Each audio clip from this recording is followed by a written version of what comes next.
chocolate candy I could eat. I ate every donut I could put my hands on. Oh, I just love things like that. A lot of gravy. And then I have had 2 heart attacks before I met Dr. Esselstyn. When I had the second heart attack, the doctor said that I should prepare for death, really, is what he said. And I looked at him and I said, do you really mean that what you want me to do is buy a rocking chair and just sit there and rock away and wait? And he just looked at me and he said, yes, that's just exactly what I'm saying. Anthony Yen was born and raised in China. And we were eating typical Chinese cultural diet. Very small piece of meat, but they slice it, and so it was for flavor rather than American style. When you eat a large, great, big piece of meat, which you could easily feed the whole family in China. And we eat a lot of vegetable in China, and we have soup. But once I came to the United States, you find beginning to experience fast food, hamburgers and cheeseburgers, pizza, and I noticed my weight began to gain. When Mr. Yin was 56 years old, he suddenly experienced severe chest pains. At that time, I had an open heart surgery. I had 5 bypass, 5. But it was very interesting. About a week later, I felt my chest tighten up again. So myself and my wife went to see Dr. Esselstyn. I saw every one of these patients myself every 2 weeks for the first 5 years. And at that visit, we would get a full cholesterol lipid profile. We would get blood pressure, weight, and I would go over every morsel they ate. By using simple foods as the main treatment for his patients, Dr. Esselstyn was bucking a high-tech, high-cost system that was deeply entrenched in both big medicine and big government. Behind my back, I got to be known as Dr. Sprouts. But I guess I've always liked a challenge. We preheat the oven, got the water going, we just add some seasonings, and then we add the onions and the spinach. I've never been a morning person my whole life, and but previous to this experience, it had probably been worse than ever, and that entailed needing to get up in the morning and caffeinate myself with Cokes and Red Bulls and stuff like that before I could even think or start to work. We didn't make the rice noodles. Like you just boil them real quick and then throw this on top of them. Right. He's actually eating more often, but he's eating the right foods, and he lost weight. So he certainly feels much better that way, and you can tell it in his face, in his neck, in his belly. He's lost a lot of weight there. He also has better energy. He's waking up earlier now. That's great because we have then some morning time together. I don't have to count anything. You're the doctor. 1990. Following nearly a decade of intense effort, Dr. Campbell and his colleagues finally published their China study. It identified no less than 94,000 correlations between diet and disease.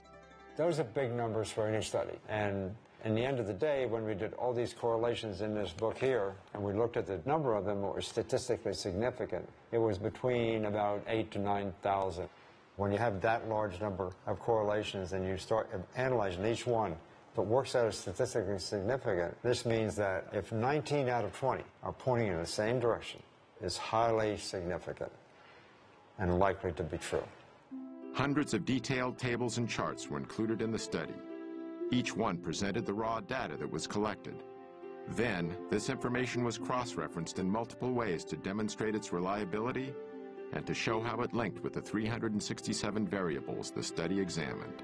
I think the major message we got out of all these correlation analysis is only one message. The plant food-based diet, mainly cereal grains, vegetables and fruits, and very little animal food, is always associated with lower mortality of certain cancers, stroke, and coronary heart disease. The New York Times called it the most comprehensive large study ever undertaken of the relationship between diet and the risk of developing disease.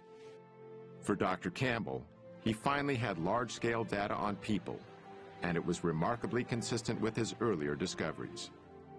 Together, he found that the scientific evidence was clear. Whole plant-based foods were beneficial to human health, while animal-based foods were not.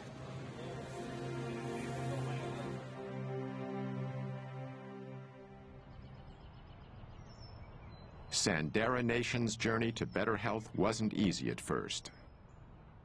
It was a little hard because I've been eating fatty foods and grease and everything 38 years, as long as I can remember. So it was kind of hard to go from that to changing the next day completely. I started a journal for maybe the first 3 weeks. Write down my feelings and emotions, what I felt like, so that other people could know it's okay to feel that way. Along the way, Sandera had strong support from Dr. Esselstyn and his wife, Ann. They keep in touch, and they're like, we haven't forgotten about you. And I know they haven't. I really feel here that they haven't. I went to Walmart this day. I had wanted a Subway sandwich, and I said, I'm going to get me that meatball sub. I then received a call while I was at Walmart from Mrs. Esselstyn, as if they knew I was weak at this moment. She stated, promise me you will not eat anything from Walmart. Gave me chills to know that she called at that moment. Therefore, I left the store without getting that meatball sub. What do you see? While Dr. Campbell was publishing his China study, Dr. Esselstyn was getting some powerful data from the research he'd started in 1985. He began with 24 patients, but 6 had dropped out in the first year, leaving him with a total of 18. At the end of 5 years, we had follow-up angiograms, and 11 of the group had halted their disease. There was no progression. And there were 4 where we had rather exciting evidence of regression of disease. These results were astonishing. The diet produced something that medication and surgery never had before: actual reversals of heart disease. The biological mechanism that caused these reversals centers on the lining of our veins and arteries, the endothelial cells. They are the absolute life jackets of our blood vessels. You're young and you're a teenager, you're healthy.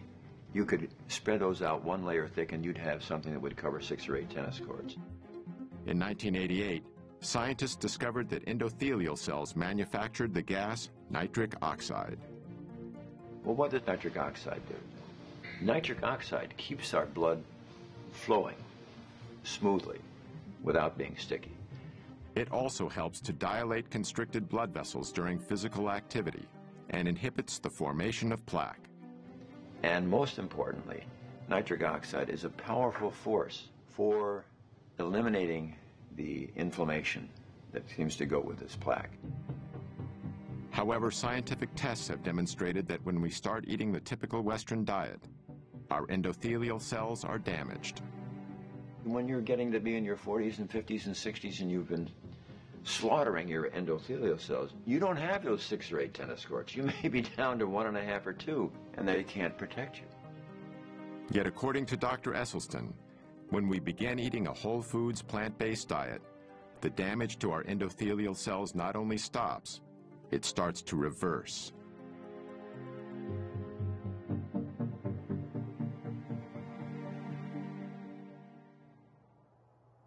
About 5 years into his study, Esselstyn made a small but significant change in his patient's menu.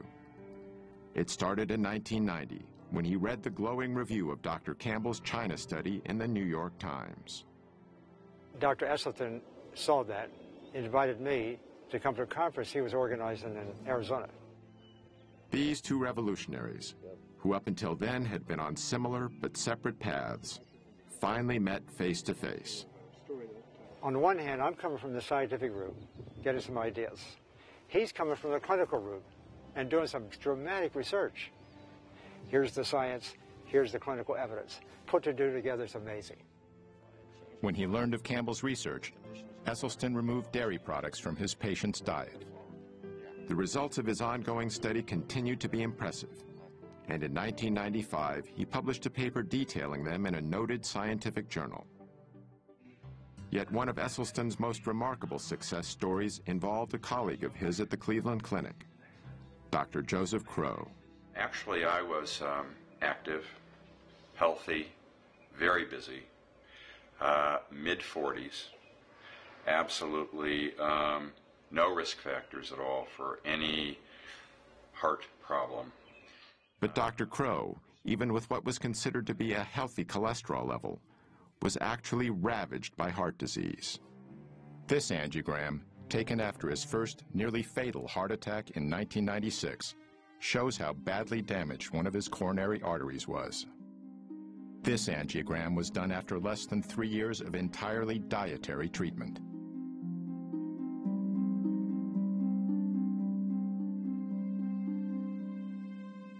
Dr. Crow is fortunate. In 25% of cases, sudden death is the first and only sign of coronary artery disease. Of Dr. Esselstyn's original 18 patients, all survived the initial 12 years of the study. Today, 14 patients are still alive, over 2 decades after the study began. The thing about Essie, although he's always very pleasant, when you said, I'm going to be on this program and I'm going to stay with this diet, you stayed with the diet or there was the door. You had no choice. I mean, his smiles are wonderful, but he is very stern, you know. That's why I'm still living. But, you know, he's just a wonderful man. And I look at the pictures, some of my pictures years ago, 20 years ago, actually looks older than today. The only thing is I lost more hair, you know. Anthony and the other male patients also noted another change. When you're young, when you're a teenager, you see a female and so on, it gets kind of excited. And the first reaction physically, you know, it gets attention, you know, raise the flag, I call it. This happened to us. All the other Dr. Esselstyn's, I call them all the guinea pigs. The flag still rises. Talking to your doctor about ED may be the last thing you want to do, but it's definitely a conversation worth having. I'm a practicing urologist and have been so for the last 25 years. And erectile dysfunction is actually the first clinical indicator of generalized cardiovascular disease. It's the canary in the coal mine. It's the thing that lets you know that you have some significant endothelial and vascular disease much earlier than will a heart attack or something like that. We have to stop thinking of the body like it's compartmentalized. It really isn't. The blood goes everywhere in the body.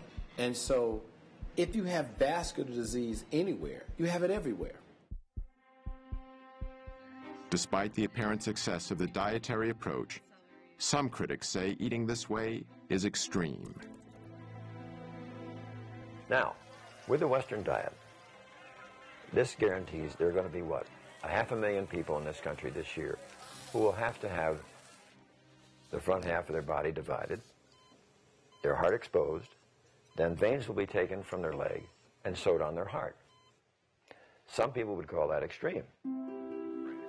Dr. Esselstyn has now successfully treated over 250 patients with heart disease, using almost exclusively a whole foods, plant-based diet. Heart disease, as far as I'm concerned, is an absolutely toothless paper tiger that need never, ever exist. And if it does exist, it need never, ever progress.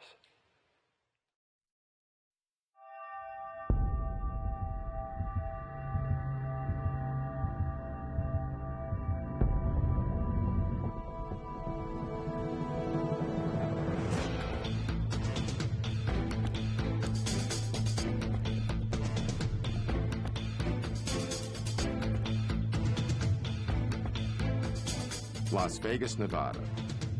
At the Extreme Couture Gym, we found an extraordinary plant-based athlete, Ultimate Fighter champion Mac Danzig.